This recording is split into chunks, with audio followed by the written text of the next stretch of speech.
Hi, loves. Welcome back to another episode of Ritual of Wild. I am so honored that you're here, and I'm really excited to share this conversation with you today. Every conversation I have here truly feels like a gift, and it's so exciting to me to gather with other humans who are keepers of wisdom and pioneering heart centered work that isn't always easy to share in the world, and yet we are so inspired by the fires through which we are lit on the inside of us, and that keeps us going. So, to dialogue with every human that is doing this is to be in the experience of sitting at the fire of what they are cultivating as change makers on this earth. And I love it so much. Every dialogue can feel like some sort of initiation. And I just really want to thank you for walking this journey with me. And you listening and your presence is a part of this tapestry for me. And so thank you again for sharing your presence and time with me. Today, my guest is Jane Hardwicke Collings. She is a force of remembrance, a grandmother, former homebirth midwife of 30 years, a teacher, writer, and a guide through the sacred rites of menstruation, childbirth, and menopause. Jane is the founder of the School of Shamanic Womancraft, an international women's mystery school, and creator of Spinning Wheels, the first holistic menstrual cycle tracking app. In our conversation, Jane shares her lived experience as a midwife, a mother, and a woman deeply attuned to the red thread, that ancestral river that runs through every woman. She invites us to reawaken to our innate design and to honor the cycles pulsing within each of us as women, and to walk with reverence for the sacred thresholds we all pass through. This episode was truly like medicine for me, and it stirred something ancient, personal, and wildly alive. I hope it offers the same for you, and just a tender note to meet this, if you can, with an open heart and with deep care as we navigated some places that could be quite tender for others to hear, as it was for me. I really hope you like this conversation and can connect with some piece of it. And if you know any woman out there or human that might benefit from listening to Jane and I speak, I hope you share it with them. So I invite you to take a breath and ground into yourself. And I hope that this conversation lands where it needs to. Without further ado, here is my conversation with the luminous Jane Hardwicke Collings. Jane, thank you so much for being here with me on Ritual of Wild. I am truly honored to be in your space and to share your most precious resource of time. I'm coming here with you on day 3 of my bleed, so it feels especially potent, and I'm a little bit nervous to come to you from this place because my brain tends to be a little bit soft during my bleed, but I also feel very much like this is a gift to be in this conversation with you. So thank you so much for being here, Jane. Well, thank you. Thank you for inviting me. And that's lovely that you're on day 3, a special day. Special day. I'm starting to sort of come out of the potency of the rest. Speaking of bleed, I would love to hear a little bit more about you because I discovered your work through my own teachers, Usha and Nandi, who's the founder of Women Wellness, as well as some incredible women I've met on my path of learning about the power of being in connection with my womb. And I everything I've heard about you has just, ever since I first heard about you, probably about 3 or 4 years ago, I could not wait to have that vision I had come to fruition where I could be in dialogue with you. So I would love to hear from you a little bit about your background and just sharing for any listener that might not know who you are, though likely does because of your scope of work and your global impact with what you're teaching. Could you share a little bit about your background and how it intersected with being an agent of the goddess? Sure. Well, I grew up in a typical patriarchal family. I was born in the late 50s, so I'm at the tail end of the boomer generation. And I had the pleasure of traveling around the world with my parents and siblings. My father worked overseas a few times. So I had that experience that was different to most of the people who I grew up with, of realizing there was a big wide world out there. Mm-hmm. And my career started with me becoming a nurse, a registered nurse. So I did 3 years of that, and then I wanted to have babies, and so I thought I would learn as much as I possibly could about childbirth. So I became a midwife, and actually I had to do a lot of unlearning about the midwifery training to actually really be able to understand birth. So I I actually had what I call an awakening during my midwifery training in a big city hospital in Australia. I was 25 years old and I didn't even know what an awakening was, let alone a patriarchal culture. So this is back in 1983.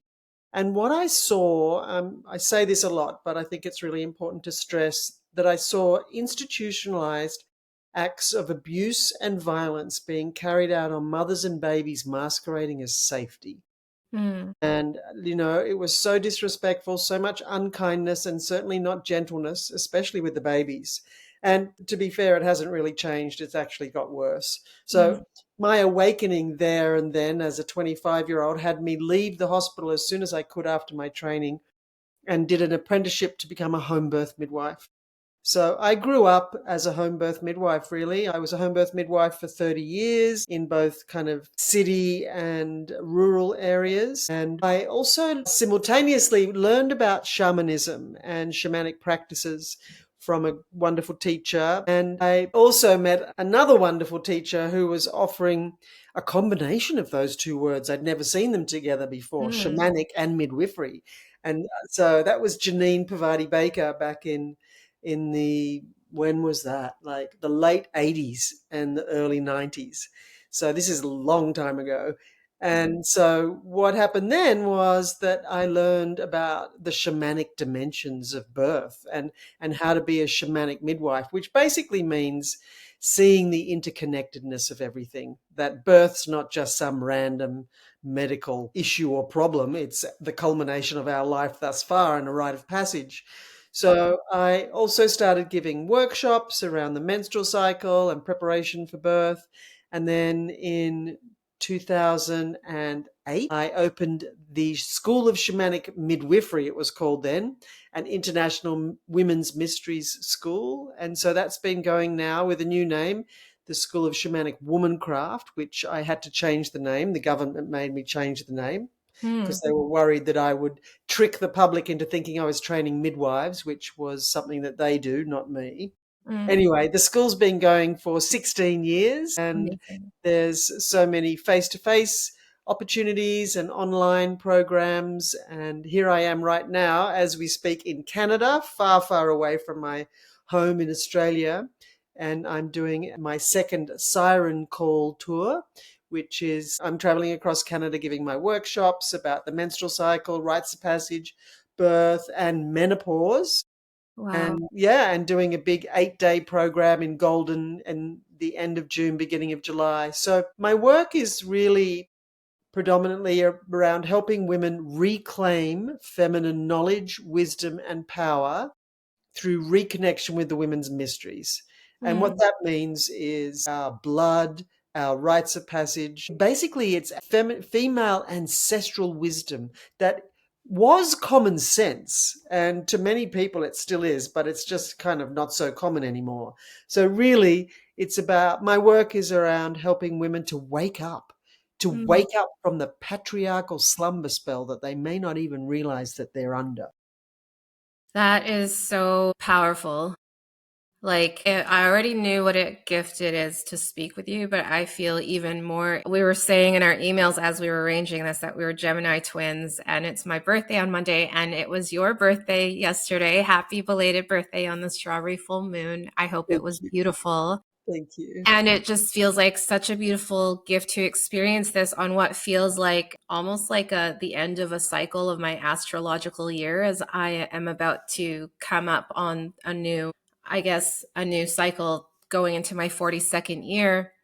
And everything you says echoes the last, I'd say, 4 years of my life where I embarked on my rite of passage of motherhood, which I started later in the Western system. I was labeled as geriatric at 37 years old. My firstborn was a hospital birth, and it was wildly different than my second, who was a home birth. And I just wasn't in my body. It took me a long time to acclimate and connect just how powerful it is to be a woman, and this portal of like the innate wisdom we have that often we rush past and gets oppressed by, right, of our own unconscious awareness of what is the living ecosystem within each of us. And so I would love to open this up with the birth portal, because I know that it seems like a lot of women are starting a little bit later. And without that common, or it's not common, I don't think it's common for women to know their power until something maybe like a cosmic 2x4 or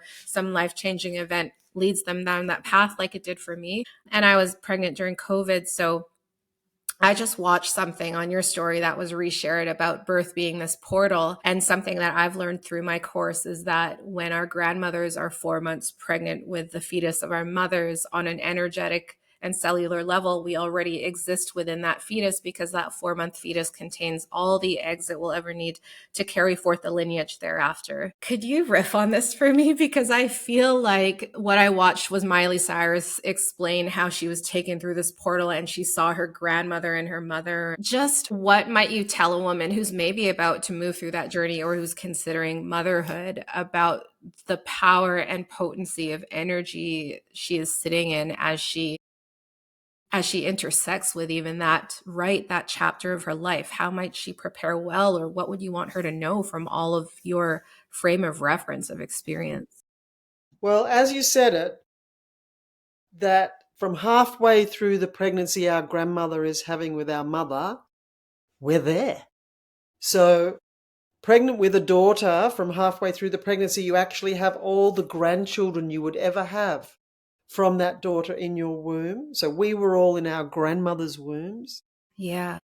And so, as our most prima materia, our most original form as a premature oocyte, an egg, we energetically experience the second half of the pregnancy our grandmother has of our mother, the birth she has of our mother, and then we're in our mother's bodies all the way up until we're the egg that ripens, ovulated, conceived, and then we gestate in our mother's body and then leave her body finally when we're born, and then we're fed and we absorb all the story that way as well. So that's a long way to pick up the story and the energy of our red thread, our female generational line. And we know that this is also female generational trauma. All kinds of trauma is carried on through the DNA. Scientists have shown this, so this is no longer a question.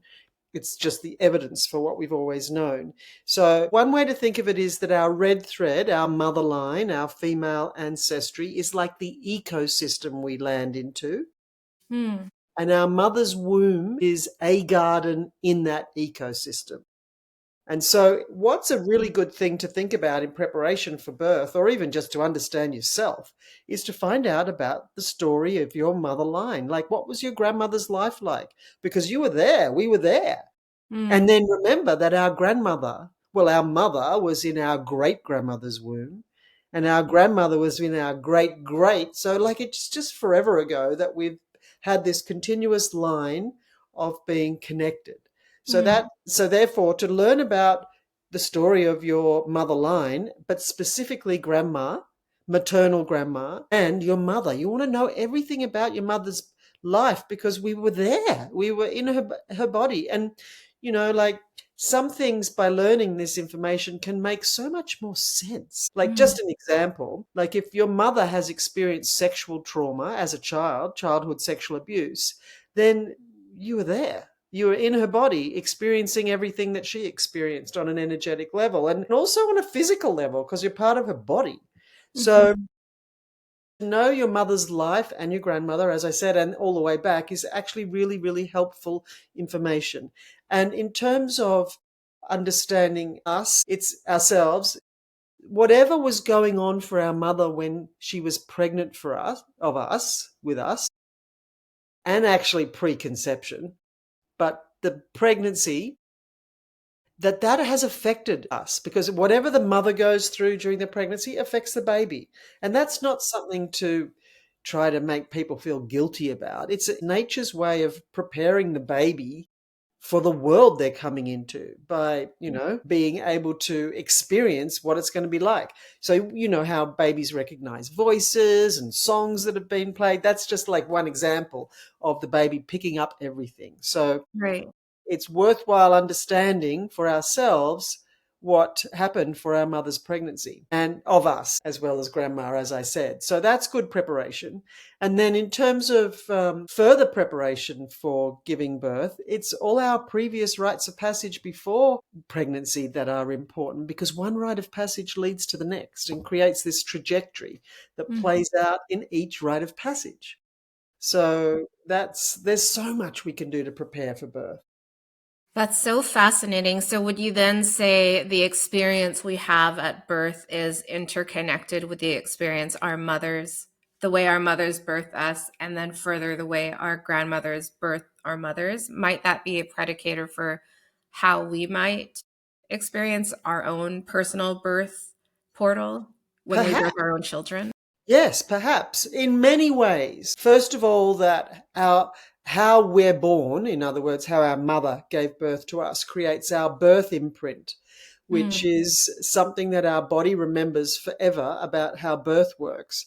Now, we don't necessarily give birth how we were born, although that happens not necessarily a lot, but it certainly happens. right. And one of the other things is that how we're born affects how we birth things, so our creativity. And also, when Wow. we're engaged in a process, anything that has a beginning, a middle, or an end, our birth imprint plays out. But the other thing that I was just going to say about the birth is that, oh yeah, that the birth that we have sets up our life forever. It's not a curse, it's simply a pattern to come to recognize so we can work with it rather than be worked by it. But it's also really important to understand how the women in our family give birth. This is one of the questions that I pose women coming to my pregnancy workshops, is find out your birth story and also how the women in your family give birth. Now, that's for a couple of reasons. The first one is that that's what you've been led to believe about how, how birth works in our family. Oh, grandma just spits them out, or oh, we all have so much trouble with birth. So it's kind of like you get to hear what you've been told, and Yes. which you may not remember, but it's an important thing. It's part of how rites of passage work. They're one leads to the next. And Mhm. so, in terms of our actual birth imprint, it's really helpful to understand what that is, because it'll be working us if we don't understand it or know what it is. And it's not just about how we came out, it's the story of our conception. And it doesn't have to have all the juicy details of the conception, but the key question is, were you planned Mm. and were you wanted? Ooh, Often women or people are told that they were an accident or a mhm. surprise. Now, to live your life knowing you're an accident has an effect on you. Yeah. Oh my gosh. And those are such loaded questions. And I think about the, like, even for myself, because I've had this conversation with my own mother, but like they don't remember everything, you know? And so it must be, I imagine, quite a challenge for those that maybe don't have a close relationship with their mother, or maybe for some whose mothers are no longer alive. And yet I could still see the supreme importance of how that can be such a powerful layer of support in our own journey. And something that you said that really stood out for me is how we birth impacts the way through which we create as well. I mean, my brain is just like, what? Whoa, I never even thought of it to that degree, but I'm thinking about my own process, and like, I'm very obsessed and fascinated with the liminal space. And in some ways, I'm like, I wonder if that's why, because in a lot of ways with my own mother, like it is very liminal. It's a little bit abstract because she doesn't remember. And I feel like I'm on this calling, this mission to help steward women through that, because there's so much potency and magic. Whereas I feel like a lot of language I've heard with women that are in the middle of something is they feel stuck or complacent with something, when really I believe like that's where we're like the chrysalis, of our journey. Totally. Well, so just to break it down, our birth imprint includes our conception, the pregnancy our mother had of us, the birth, like how we got out, and then the postnatal period, like the first Mm, moon, the first month. Now, all of that adds up to create our birth imprint. And so there could be a bigger story in one of those four parts, like say you were planned and wanted, and mum had a straightforward healthy pregnancy and the birth was textbook as so many mothers describe their births, but she got postnatal depression, then that mm, would overshadow everything. right. So I'll just break it down a bit. So it's really very powerful to learn about the birth imprint. So what happens with the conception, the story of our conception often plays out or is reflected in how we get ideas. And then the pregnancy, the story of the pregnancy our mother had of us, often is reflected and plays out in how we bring things to life or how we make things happen. Wow. And then the birth, which is from the first thing that happens to start birth, which could be like the water's releasing when the membranes rupture, or the first contraction or surge, or the beginning of a cesarean, if that's what it was without any Mm, labor, like a planned cesarean, until the placenta is born. And obviously, if it's a cesarean, the mum's stitched up and all of that kind of stuff. So that's the birth. And that's often reflected in how we finish things, completely affected by how we bring things to life from the pregnancy. And then the postpartum time, postnatal period, is reflected in how we look after the things we finish or oh my, not, or not. right. Yeah. So Wow. so it's a pattern to figure out and figure out how to work with it rather than be worked by it. It reminds me of having power with it versus it having power over us. And I'm curious for you if it feels okay for you to tease this out even a little deeper. And I'm being a little bit selfish here, and I hope that's okay. But in terms of my home birth, my daughter, perfect home birth, incredible. But for some reason, my placenta did not want to come out and it quickly became an emergency transfer in a life death situation. I'm just so bloody happy to be alive. Like I realize the miracle this body is, our breath, everything, but there's still an element to me that wonders, why did my body hold on? And my midwife was very spiritual. She wasn't there during, by my choice of not calling her right away, just because it was such a, it felt like such a smooth transition. And then she came shortly after, but she's very spiritual. And she was, I remember her saying, like, ask your placenta, tell it it's okay to let go, tell your body it's okay to let go. And I was already like in and out of consciousness there. But I'm curious for you if, and we don't have to dive deep in if this is like something too far out, but I'm curious if there's anything around that, the placenta. Like, I feel like there's a lot, but it's still a bit of a mystery to me why that happened. And I wouldn't change a thing. I feel complete with birth. If I were to do it again, I'd still do the home birth. But yeah, the placenta is very curious to me. Hmm. Well, there are some reasons why placentas don't come out. It can be, Mm, mechanical kind of. Not that anything's really mechanical, but like anatomical even. But if the baby's born, then presumably the placenta will come. But yeah. there are some kind of generic reasons for that. And Mm, I'm not implying that this is your story, but this is something that people can think about. That often in a situation when it's the last baby you're going to have, mm, it can be that we hold on to the placenta because we're not ready to stop being pregnant anymore, mm, and that'll be over. That's one reason. And the other reason that can sometimes happen, and this is more for a hemorrhage, which is going to be related to the placenta because that's where the hemorrhage would be coming from, right. the placental site, is if the baby is taken away from the mother once it's born. Mm, And it can, because the baby being there is part of finishing the process of birth and the first suckling and all of that. But it can be like a response where the womb doesn't contract, and which is part of the things that has to happen for the placenta to come out. And right. that could be another reason. And then it's like that there's more focus on the baby than the mother, and the mother needing the focus brought back to her as well. But the other thing that's really the key behind any question like this, at any part of the story is so I really believe and have seen so many times over and over and over that we have the birth we need to have to teach us what we need to learn about ourselves to take us to the next place on our journey. So if for you personally, like I don't want to put you on the spot here, but there would have definitely been some things that happened regarding that third stage, the placenta coming out, that would have been something that was a teaching for you in some way that you really needed to learn or remember or do something with.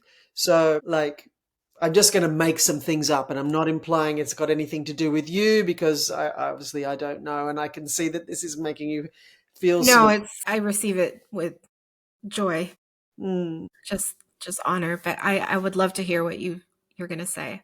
Yeah, well, I'm just going to say that if the thing about the third stage is that most of the time it's quite hurried. So, like in your first birth in hospital, I'm just going to guess that you were given the Pitocin injection into your muscle to make the placenta come out faster and contract the uterus and all of that. So then the second time that had happened, I mean, I don't know, so it could be connected to that in some way and Yeah, what you needed to do to reclaim it or heal it.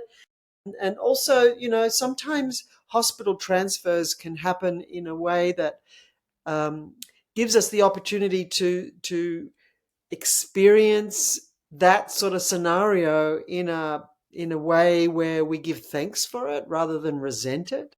yeah, Or it could be something that is way further back in your life or even your red thread where, you know, this happened somewhere either metaphorically in your life or even at your own birth or your mm, mothers and grandmothers and all the way back where you got to have the version of the story where you lived and yeah, everything went well and maybe it was an experience for you where you were so looked after in a way where you were, I'm presuming, in that sort of mhm, emergency situation that you were right at the front lines there with all the people needing to look after you and you were the main focus and all of that.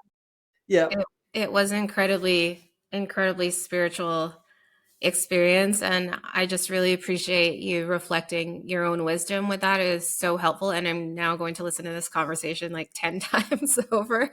But yeah, I mean, I had a team of women first responders, which my husband's a first responder, and he's like, that never happens. It's always a team of men that don't know, like, that aren't like so familiar right away with birth, a home birth situation. And then, I was first in line at the hospital. Nobody happened to be there like during emergency. And it was like a moment of reverence for both the team. And I did feel like there were people looking and energies looking out for me. I saw things when I went to the other side. I heard it was incredible, and which is why I don't regret it and I don't tell it from a place of despair, but of deep reverence for what our rites of passage are and what they bring forth through us. And what you said about you believe that we have the births that are there to teach us something unique to our own journey.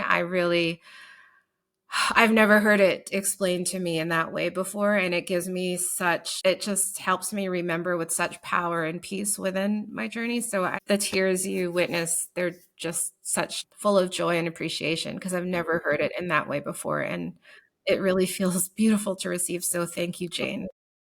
Good. Well, maybe maybe there's something in the teaching of that for you that that whoever has your back. Yeah. You are safe, you are protected, and that kind of thing. And I will also be very interested to know what the placenta story is from your own birth. Like Yeah. maybe. Yeah, well, yeah. And the thing that inspired me from that place is like, because I came so close to leaving, all I want is to be in service to women and mothers to learn how to thrive and embody this magic that they are, because so much of us will spend our whole life thinking it's like a challenge to be a woman, which in a lot of ways it can be. But the first time I learned about the magic of it was by turning to my womb and learning that it can be a barometer through which like the macrocosm of life is being reflected within how we relate to it within us, you know? And so I thought we could explore too the rite of passage of monarchy and how this creates this imprint for the trajectory of our life if we do not become consciously aware of what is in formation as we receive our first bleed. So I'd love to hear from you as we switch gears a little bit. How do our first bleeds impact our womanhood? Hugely, you know. Mm, So the first thing about menarche or menarche or menarche, however you've learned to say it, is that usually mothers initiate their daughters into womanhood the same way they were, unless they've woken up and think they want something better for their daughter than they had.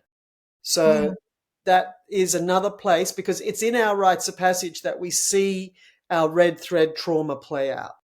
So many women, you know, your age and even older and hopefully younger as well, are waking up to the fact that rites of passage are important and they want better for their daughters than they had for themselves, or they had something good themselves and they want to continue that on.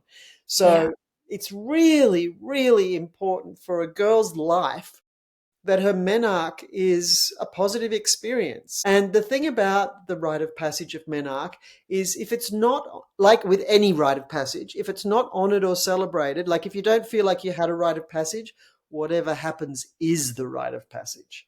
And the way rites of passage work is that whatever happens, who's there, who's not there, what they say, what doesn't get said, and what's going on in your world at that time. So, thinking about menarche, but the same goes for childbirth and menopause. So, whatever happened or didn't happen teaches the person going through the rite of passage. So, think of your young self. It teaches you how your culture values woman, Mm, and therefore how to behave to be accepted as a woman in the culture. So, rites of passage create culture on the mm, inside by the mindset that the experience creates, which is the beliefs and attitudes and fears, and on the outside, because most people have similar experiences and have the same beliefs, attitudes, and fears and behave the same.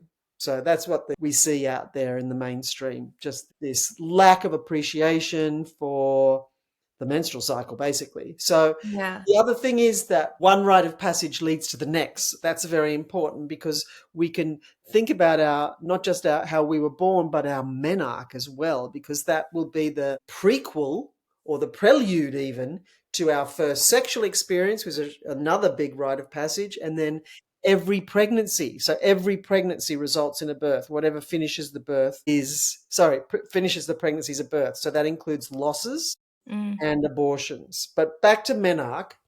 So mostly what happens is that girls are initiated into menstrual shame. yes. And menstrual shame is like everywhere. You can't not have menstrual shame. It's part of the patriarchal culture. And I love to quote a Queensland Australian women's health worker who did a PhD on menstrual shame and how it affects childbirth, which is not good. The more menstrual shame, or any menstrual shame, increases the likelihood of intervention at birth and therefore increases birth trauma at birth. It's because menstrual shame has us not trust our body. So Right. menstrual shame leads to body shame. And Mm-hmm. body shame leads to all manner of wounded behaviors, including self harm, body dysmorphia, eating disorders, and risky and dangerous sexual decision making. It's called the Wow. cycles of shame. The shame of the menstrual cycle. Like, menstrual blood. People are so grossed out about it, when in actual fact, it's kind of this amazing elixir. It's one of the body fluids that has the most stem cells in it. It's magic. It's fertilizer. It's incredible. It is. It Yeah. really is. But girls are taught that at menarche, so it's a really powerful thing for everybody to do, is to recall their menarche experience and what happened, because that's what affects your relationship with your body, therefore your menstrual cycle and that plays out in your health and your relationships and everything. And it sets you up for all the next rites of passage, as I said. And because she who was initiated into womanhood at Menarche is the woman that shows up to give birth, completely enculturated, which is just a nice way of saying brainwashed, into how she's supposed to behave as a woman to be accepted by the culture. So it's huge what happens. And if we, excuse me, just let me reach my water. Yeah, If of course. we initiate our daughters into womanhood in an empowering way, everything will change. Mm, And it can change and heal in one generation. And yeah, we also need to welcome our sons into manhood in an empowering way. But that's not women's work, that's men's work. But we probably need to remind them that it is and help them figure out what to do. But this puberty rite of passage, which takes us into adolescence, is huge. yeah, So important. So what we want to do is encourage all the mothers with girls for whom Menarche is to come to do your own healing first, because you've probably already taught your children about the menstrual cycle because they've been watching you yeah. every move you make, and you don't go to the toilet on your own for years. So It's so true. yeah, so you've probably been doing, like, if you haven't been changing pads or menstrual cups or tampons, whatever you use, without them noticing, you will have probably done some incredible gymnastics, which is probably not that possible. So it's really important to know that you are imprinting your child with how you navigate your menstrual cycle. So it's so important to just be open about it. Then it's not going to freak them out. You just say, "Oh, mummy's bleeding today. Yeah, That's good. We get to have a special rest today." So you've got it's to so true. you need to reinforce how to be with the menstrual cycle in a healing and empowering and healthy way when they're little. And then they know, Yeah. because they will not follow you to the toilet for their whole life. It's true. Oh my gosh. I love so much that you are naming this out loud because my kids are 2 and 4 and they know my cycle. My whole family knows when mama's bleeding because it is time to rest. I don't pick them up. My husband does most of that heavy lifting with our kids. But even my husband knows the family system stands to thrive if we follow and attune to my cycle. And Absolutely. it is incredible. Like, to every woman listening to this, it is life changing. And it took me a long time. Motherhood initiated me into a relationship with my cycle. And I think it was like the decision to become a mother that allowed me to want to deepen my understanding of it because I wanted to cycle track and do things a more holistic route. And oh my gosh, and just learning about the different seasons of life and, how it's not great to cold dip or make important decisions in your luteal phase and when you're bleeding. So, yeah, I love that so much. I wonder if you could tease out a little bit the power of our inner seasons as well, just because, like, at 41, I don't know if I'm having PMS or like perimenopause symptoms, but I do love to honor the seasons I'm feeling internally. But again, this is like, I've only learned this in the last like 4 or 5 years of my life. And I'd say it doesn't take a long time once you turn toward it. Mm, But yeah, I would love if you could explain through your perspective why it's so powerful to attune both to Mother Nature and to the nature within. mm. Well, it's necessary. And it's also necessary to know that we don't visit nature, we are nature. We're the Hmm. human variety of nature. And we're Yeah. affected by everything else on the planet like everything else is. And so, in terms of the menstrual cycle, like, our menstrual cycle is running our life, whether we realize it or not. And Yeah. also, everybody who lives under the same roof as us. And if you don't believe that, just ask them. And so, to understand the menstrual cycle and work with the menstrual cycle makes life so much easier. The Yeah. menstrual cycle is our compass. It's a stress sensitive system. So it gives us the information in our inner seasons, in the way that seasons speak to us, of what we need to pay attention to. So We have like two halves of the menstrual cycle, the follicular phase and the luteal phase. And the follicular phase is when the follicle's getting ready to and on the ovary to hatch an egg, shall we say. So the Hmm. follicular phase is from day one of bleeding, not spotting, bleeding, until ovulation. And then the second half of the cycle is the luteal phase from after ovulation until just before bleeding. And then these can be divided in half to get our 4 weeks of our menstrual cycle. And then these reflect the seasons. Right. So just using the spring, summer, autumn, and winter that everybody knows all about what that means in the earth seasons in the archetypal way, because it might not be where you live that it's exactly that. But so if we start at the beginning of the cycle, our bleeding is like our winter, you know? We want to be snuggled up somewhere warm and comfy, not wearing tight white clothes riding horses or anything like that, which is what tampon ads used to look like. And so if we recognize that our bleeding phase and the days before, Hmm. like the say 3 days before you're going to bleed, and then your bleeding is your winter. I'm wearing woolly socks and it's the middle of summer right now because I know that if my feet are warm, so too will my womb be. Perfect. Smart woman. So that's the winter. So we know how to behave in winter. Wear socks, have a Yeah. hot water bottle, drink warm fluids, Yes. eat nourishing food. Actually, do eat because you're supposed to eat more when you're bleeding. Yeah. And let me just say this. This is a work of Alyssa Vitti, who's written a couple of wonderful books, The Woman Hmm. Code and The Flow. And we need to actually eat 250 more calories in our luteal phase and when we're bleeding Hmm. per day than Wow. we do. And if we don't do that, we trigger fat storage. So everything we eat just gets laid on as fat. Wow. So yeah, it's very important that we do eat more in our luteal phase and when we're bleeding. And we can exercise less during that phase. Yes. And then on the other half, the follicular phase, we can to eat less and we can exercise more. So that's just that. But back to the inner seasons. So the winter, that's obvious. And then the spring, like so in a couple of days or maybe even tomorrow or the next day, you'll be feeling a bit more like spring, and maybe the sun will shine, who knows? But you'll be feeling like there's a world out there and I'm ready for a new beginning.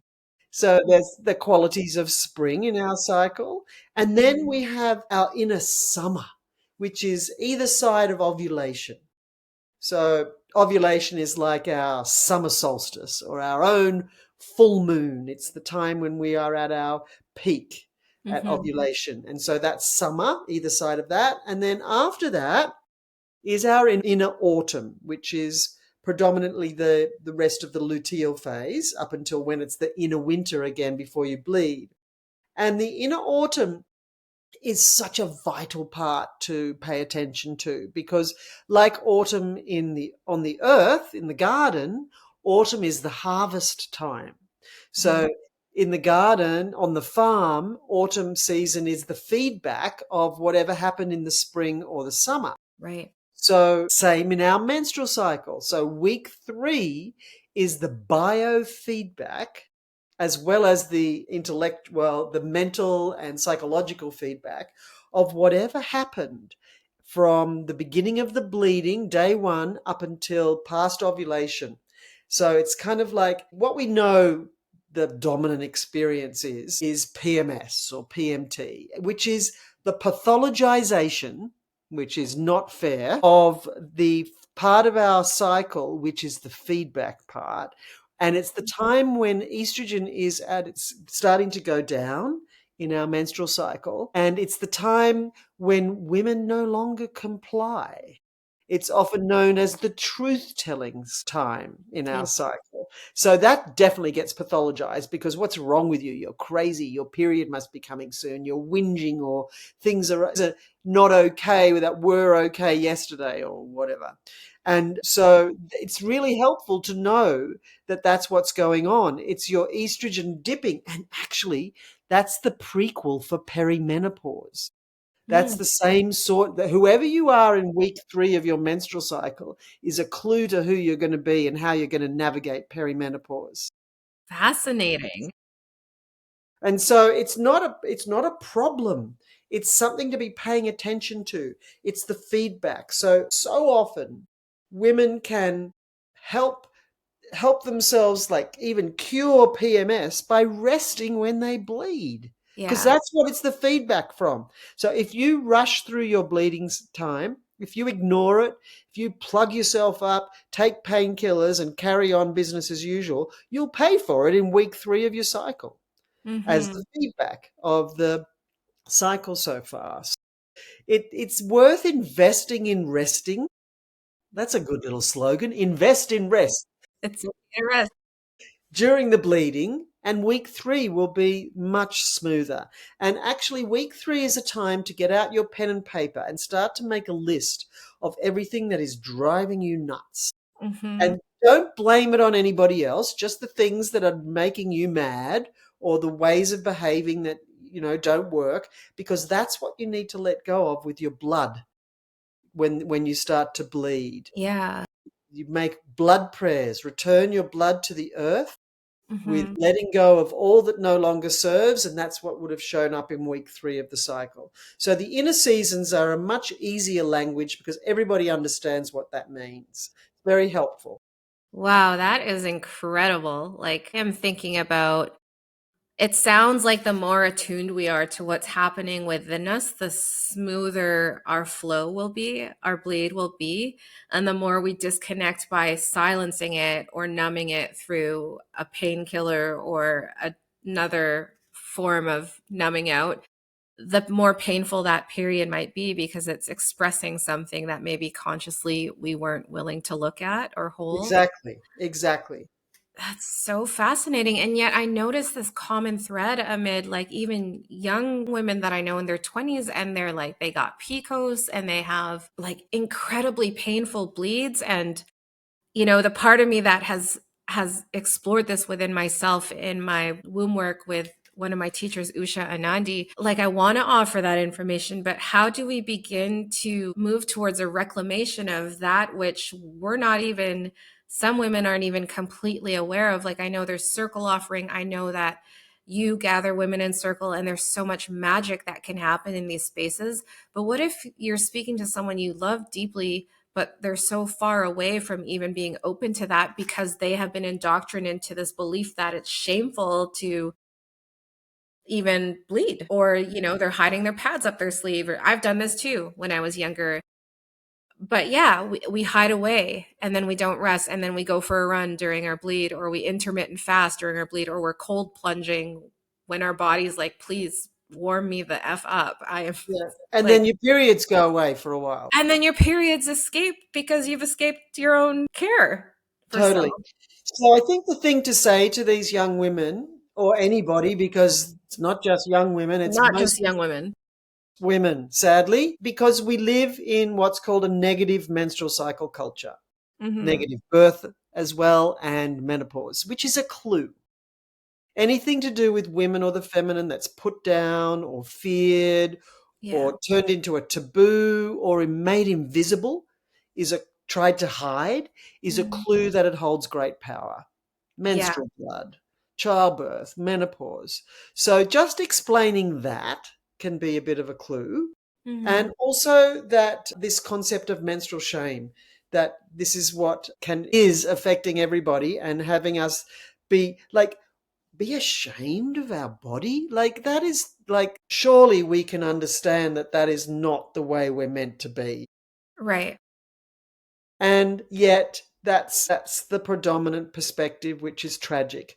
And it's not just each individual woman's story or family, it's the culture's story. And Mm. that it's changing, but way too slow. But really, I think that we can fix this in one generation if we initiate our daughters into womanhood in an empowering way.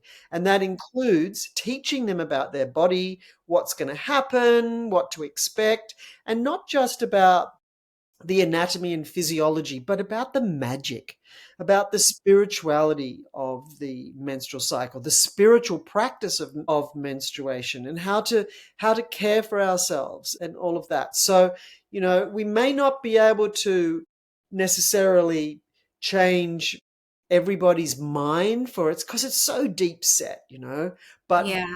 we can do it definitely moving forward. And there are many women who have what's called a shadow awakening, either at childbirth, which I think you referred to at the beginning. It's often birth that makes women wake up, either Yeah. by realizing that weird stuff's being suggested to them about, why don't we book you in for an induction early just so you've got the date?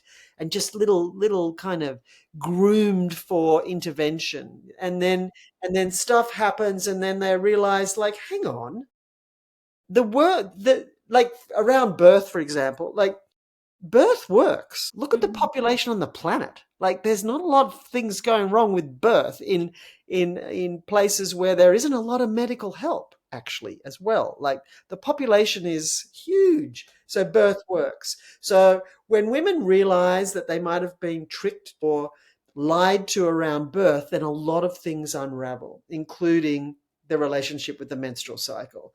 And then sometimes women don't even wake up until menopause, sadly, and then Yeah. they wake up pretty mad.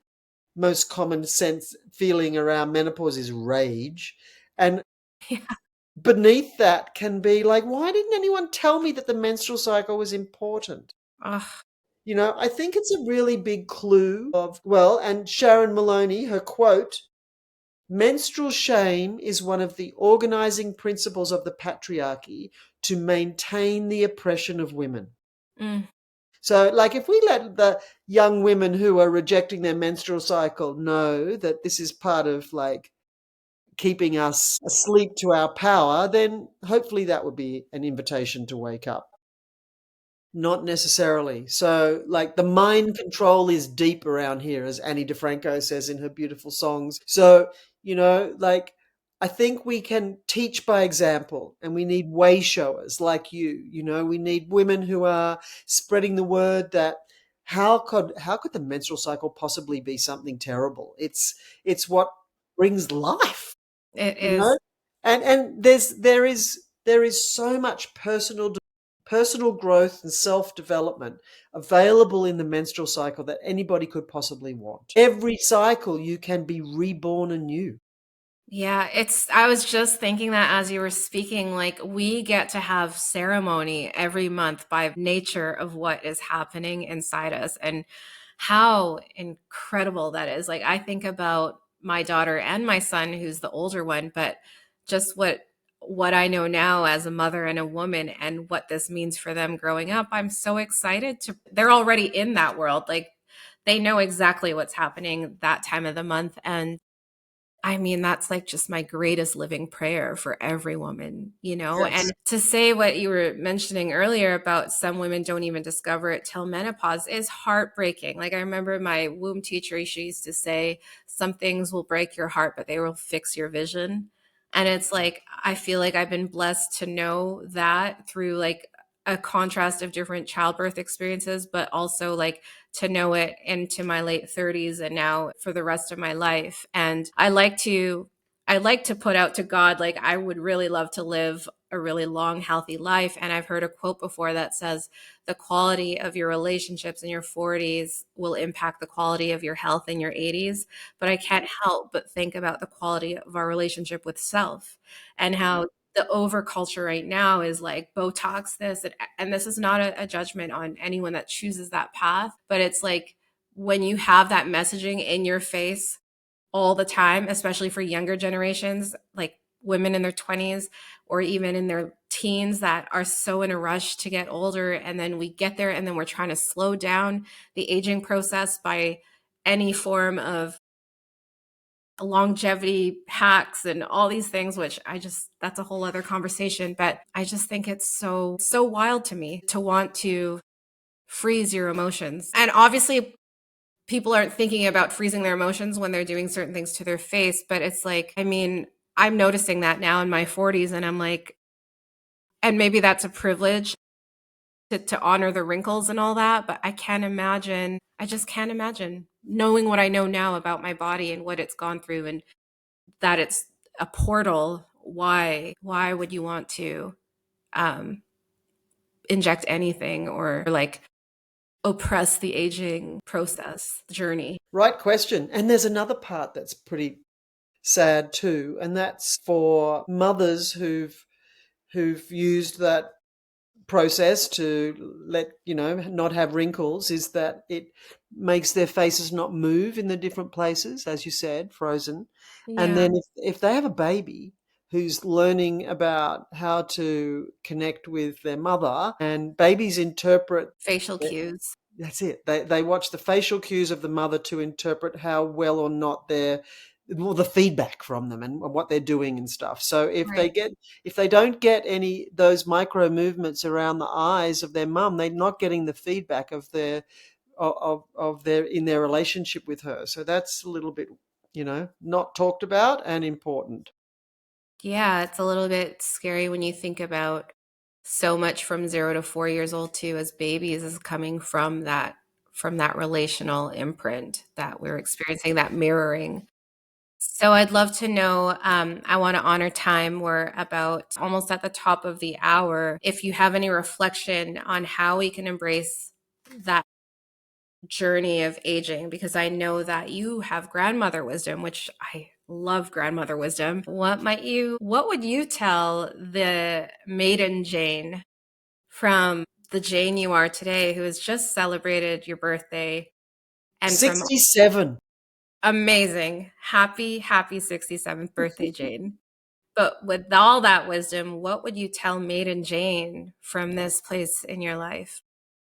Yeah, well, that's such a good question. And I wish I could have told her this, and I'll tell her now, because she never goes away. I think that's something really important Hmm. for us to know, that our maiden selves are still with us, and most probably in the driver's seat most of the time, Hmm. and most likely in their most wounded form. So I am speaking to my maiden Jane often during the day, and what I would say in a more of a, formal response to the question is to just relax. Don't worry. Everything's going to be okay. And I would say I would say, listen to your body, listen to our body, and listen to the earth and the moon, and trust the process, and that aging from actually is a privilege. Thank you so much, Jane. I would love to ask one final question, which is, how do we all work with you? Because I'm sure so many would love to find your work, especially after hearing this and just knowing what people have known about you since before our conversation. Thank you, Jenny. Well, I have a website, janehardwickecollings.com, and there's lots of things on there that I've written. I've got online courses there, and books for sale, and I'm on Instagram a lot, giving a lot of information there. And the School of Shamanic Womancraft is the school that I started that has her own website, schoolofshamanicwomancraft.com. And there's all kinds of courses available and training programs to be apprentices and teachers of this work, and to continue the lineage of shamanic womancraft, or women's wisdom, ancient feminine knowledge, wisdom, and power. So that's the place. My website and Instagram is probably the place that's easiest. So Jane Hardwicke Collings there. And I'd love to, connect women who wanting to work with shamanic womancraft, with the other women I've trained to be able to give sessions and all of that stuff. And here I am in Canada, and Yes. I'm going to do the opening and closing ceremony at Earth Daughters Festival over the summer solstice, which is Wow. very soon. And then there's Then I'm doing an 8-day deep immersion into shamanic womancraft in Golden, BC over the end of June and beginning of July. And there's still places available if the podcast gets out soon enough to let everybody know about that. And then Vancouver workshops on July 14, 13, 14, 15. Uh, the first workshop's called Moon Song, and it's about remembering the wisdom of the cycles and our menarche and menstrual cycle. And the second one's the shamanic dimensions of pregnancy, where we learn about the birth imprint and what we're bringing to birth and all about birth. And then the third one, Autumn Woman Harvest Queen, which is about menopause, but menopause in context, right? Not just this strange new idea that it's some sort of disease process or a hormonal deficiency. Menopause is another rite of passage. So menopause in context, menopause in the context of the culture, the cycles, and our own personal life. So those workshops, last time in Canada, Vancouver, and then in Australia. And there's lots of people who are women I've taught to be the teachers of these workshops too. So lots of places and ways to do this work together. Well, I am so excited to meet you in Vancouver. That's where I am. So I'll be seeing you at those workshops. And thank you again so much, Jane. It's truly been such a gift to speak with you. And I feel very blessed to have been in this dialogue. I appreciate you so much. Thank you so much. See you in Vancouver. See you in Vancouver.